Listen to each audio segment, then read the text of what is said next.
Hey guys, it's Lauren and welcome to my channel. Today I'm going to share with you projects that are inspired by items at the store Restoration Hardware. Now this store is great for having those timeless pieces that are quality made, and everything seems to almost have a museum-like quality from that store, which is probably why everything is so expensive there. But the projects that I'm going to share with you today are projects that you can try at home that are definitely a fraction of the price, maybe even like 1/100th of the price at that store. And they all have a little bit of a tribal vibe to them. So the first project I'm going to share with you is going to be a set of 3 of these really cool art hangings that almost look like old distressed rugs that were framed over black. But I think I found a way to kind of imitate that same look, and I'm super excited about it.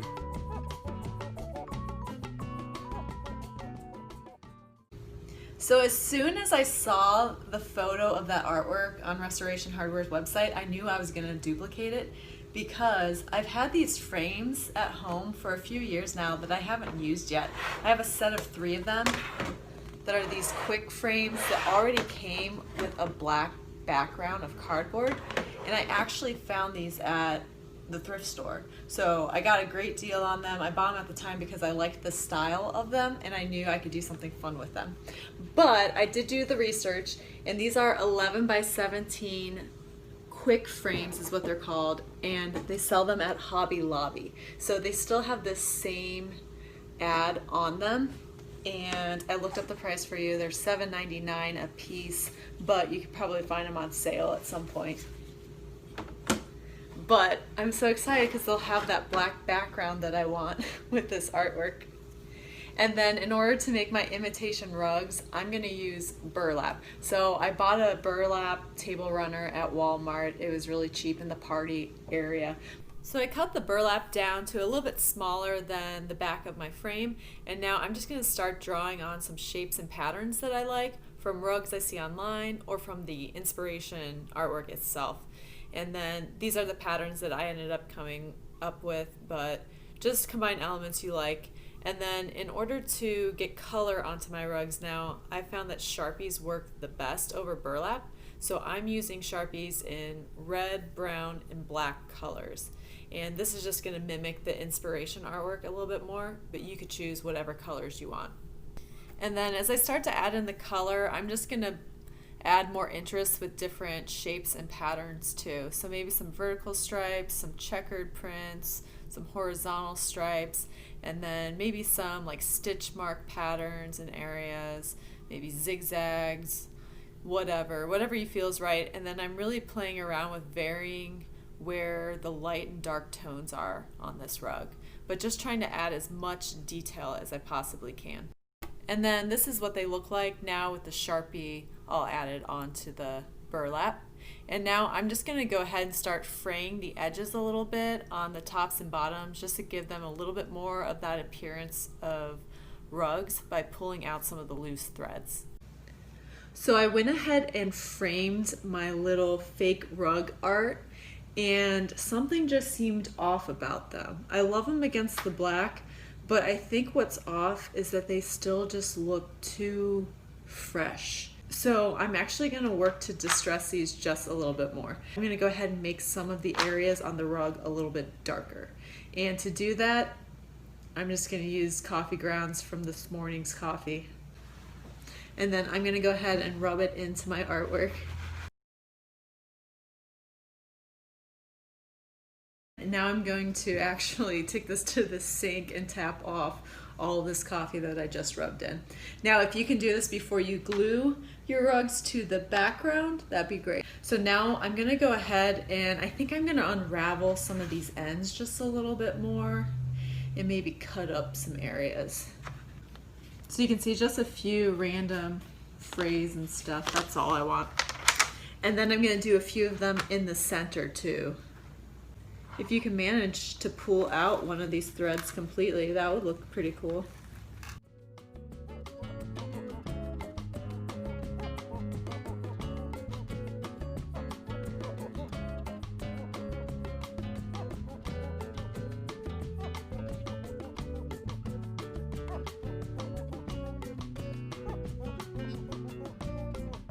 And there's that collection of 3 rug art pieces on the wall.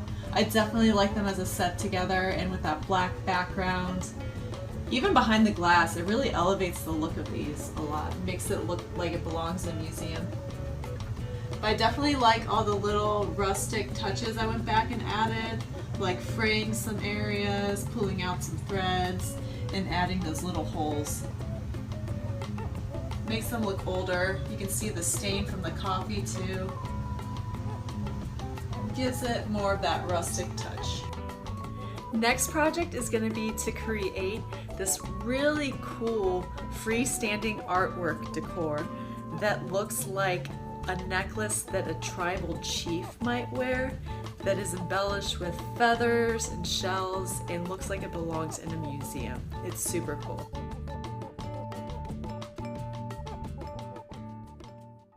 But what I'm going to use for this project is I'm going to use some felt as a backdrop for my necklace when I'm done. And then I found these really fun beads. In the inspiration product, you can see they almost have like really small white shell beads on the inside of the necklace, but I found these instead and thought they were fun. Then they have these larger shell beads on their necklace too, but I did find these other shell beads that I think that I can do kind of a similar effect with. Then I already had some of these really small kind of taupe colored pearl beads that I'll work into. I think it goes well with the shell color. And then I'm going to use feathers. So I have some of these fun brown feathers. I have plenty of white feathers. And then I also have some of these metallic looking feathers. And then to kind of give my necklace support, I'm going to use a thicker gauge wire today. I'm just kind of testing out the wire length around my neck. I'm going to use extra wire though. You probably only need like 2 feet. And then I'm going to cut a second piece of wire a little shorter. It doesn't need to be quite as long. So on my larger wire, I'm going to go ahead and thread all of these kind of what I call disc beads onto it.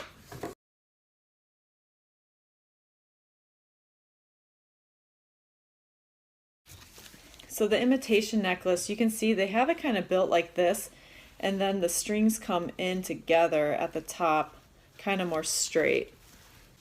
What I'm going to do now though is I'm just going to kind of trace a shape that I like onto this felt backing. But I'm going to draw a line on the inside circle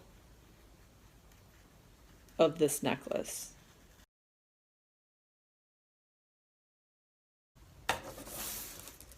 Next, I'm going to go ahead and make the second layer to my necklace using the shells. And with these, I'm going to alternate between a shell bead and a pearl.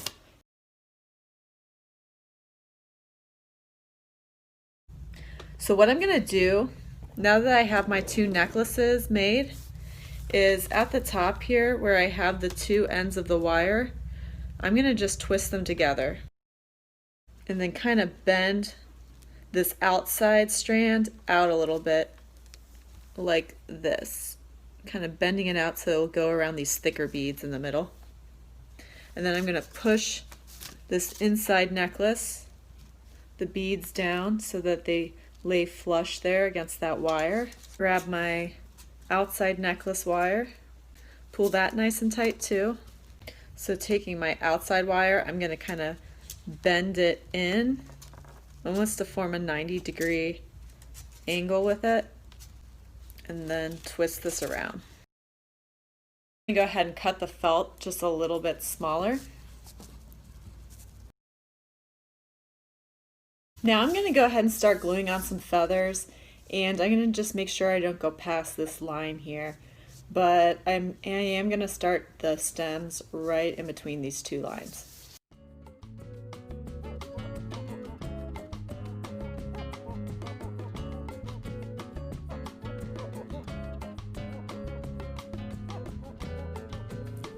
These ones have very long stem sections or quill sections, whatever you would call these. So I'm going to go ahead and cut those sections off.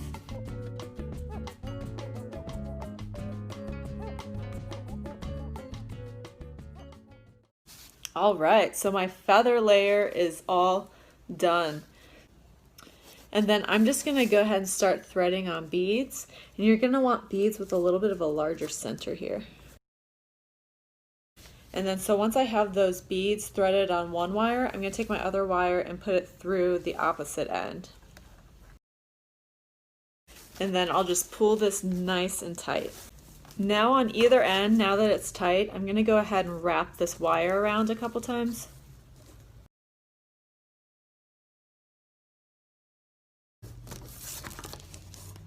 So there you can see how I just wrapped that wire around a few times. I went ahead and glued a little bit more felt around this inside border of my necklace. I just wanted to clean mine up a little bit before I glue my beads on top.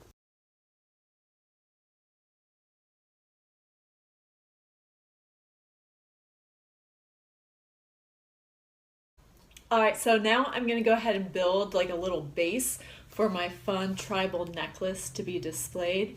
So what I did was, in my garage I just had a scrap piece of wood that is actually decking wood, but this is cut to 5.5 inches, and then I went ahead and painted it black. And then I have this 12-inch long dowel that is 3/4 inch thick. Now you can buy dowels in 12-inch thick pieces really cheaply. So I'm screwing a pilot hole through my base and then the dowel, and then I'm going to screw my screw through the base first and then just screw the dowel in on top of that screw. Because the wire I used is a thick enough gauge, I'm just going to glue this one bead onto the top of my dowel.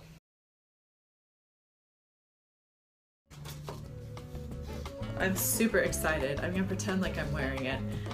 But seriously, look at how fun that is. But that stand worked out perfectly. I like the black color for that. And I like the little shimmer in those gold beads going around the center of the necklace, and then the shimmer of those shell beads too. I feel like it gives it a little bit more of an expensive feel. And all those fun feathers. I just love it. I'm gonna have to make sure that the cats don't get near it. And last project is gonna be to recreate the look of these water jugs that you might see people carrying around in a village that look so old world, and they seem to be really trending right now, not just at Restoration Hardware, but at a lot of other home decor stores too.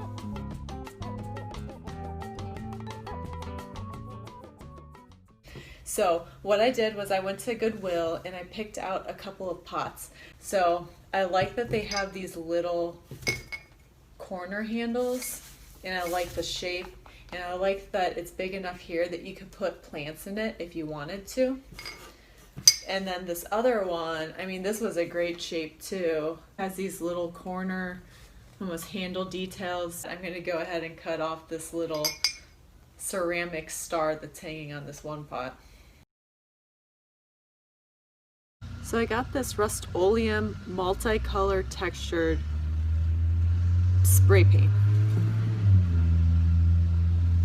And what I'm going to do is I'm going to go ahead and spray this on my thrift store pots to give them a little bit more of that cement-like texture. I'm going to paint over it afterwards.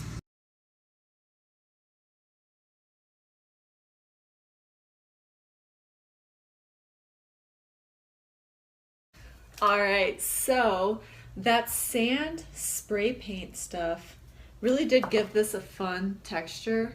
It definitely looks a lot more natural now, more earthy. But so I did kind of patch on some black and white paint. That's not important.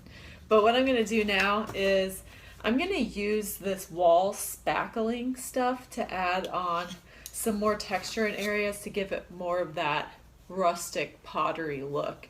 And now with it having this sand texture to it, it should hold that spackling to it a little bit more easily. And actually, I think I might have gotten this spackling stuff at the Dollar Tree. You could use probably grout or mortar too, if you have that at home, or maybe even a really fine cement. But I'm just gonna go ahead and use this painter's knife and just kind of layer this on.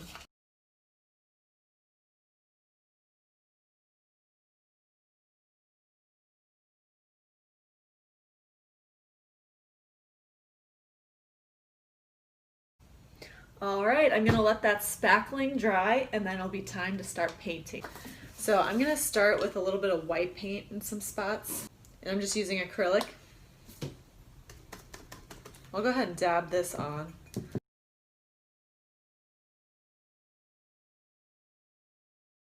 Then I'm gonna take some gold paint. I'm just gonna kind of add that on in a few spots. And for the black, I'm gonna go ahead and use a sponge to apply it so that I can kind of dab it on.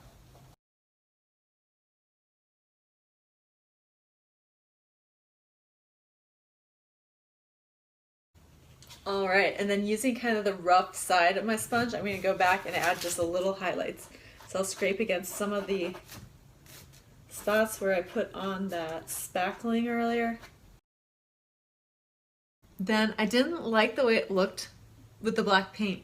So while the black paint was still wet, I went back and I'm using some cocoa powder, which sounds crazy, but I like the color because it's very much that of the earth color of brown, and I'm honestly just kind of sprinkling it right now onto these pots while the paint is still a little bit wet. All right, so then when my paint is fully dry, I'm going to go back over that and just kind of rub off more of that cocoa powder. And then there are those fun water jug vases. I love the texture that that spackling gives to them, and that there's different tones of paint in there under that black, and then that dusting of the cocoa powder on top.